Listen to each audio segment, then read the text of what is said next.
Hi, I'm Maggie. Welcome to Experiments in Crafting.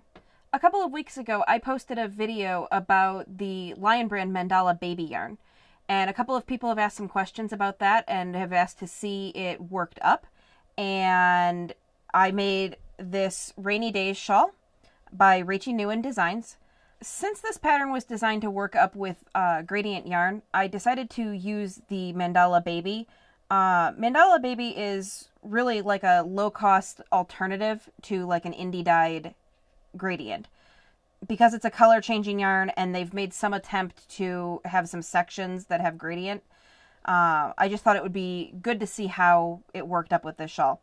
So you can see here there's a big section of dark gray, and then it goes to a lighter gray, and then there's this stripe of gray pink, and then it goes to a light pink. And so this is sort of what you'd expect of a gradient yarn. So there's kind of a slow transition. It's not perfect. You can find the sections, like right here is where it switches from dark gray to light gray. I blocked this with just a little bit of Unicorn Fibers fiber rinse. If you don't have fiber rinse on hand, a little bit of conditioner and water in a spray bottle would work just fine.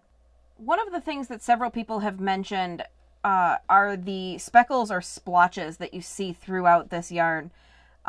In many of the sections, there's little spots of other colors. So in this pink section, there's lots of little spots of gray. In the white section, there's tons of spots of pink. I can't totally tell if they're intentional.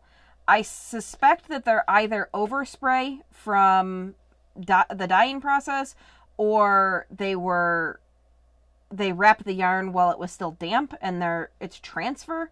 I'm not totally sure that they speckled this yarn on purpose.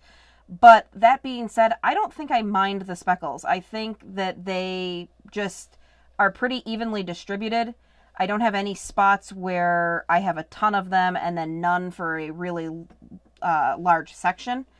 And so I think that it sort of looks like a intentionally speckled yarn.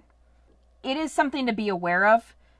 And I know that several people have mentioned that their yarn had this same problem. So I think it's probably pretty consistent across the whole line. So this yarn is acrylic. It's not a true gradient. You can definitely find the spots where the color changes happen. It does have some speckling, but for the money, I really think that this is an excellent value. This yarn ran me about $5, and I got a whole nice shawl out of it. You get a good amount of yarn for a good price. It does have some of the benefits of a gradient yarn. And I really think if you're looking for an inexpensive alternative to a gradient yarn, that this is really a good option. I hope you give it a try and let me know what you think of it. If you're interested in seeing more yarn reviews like this or other crafting content, hit subscribe.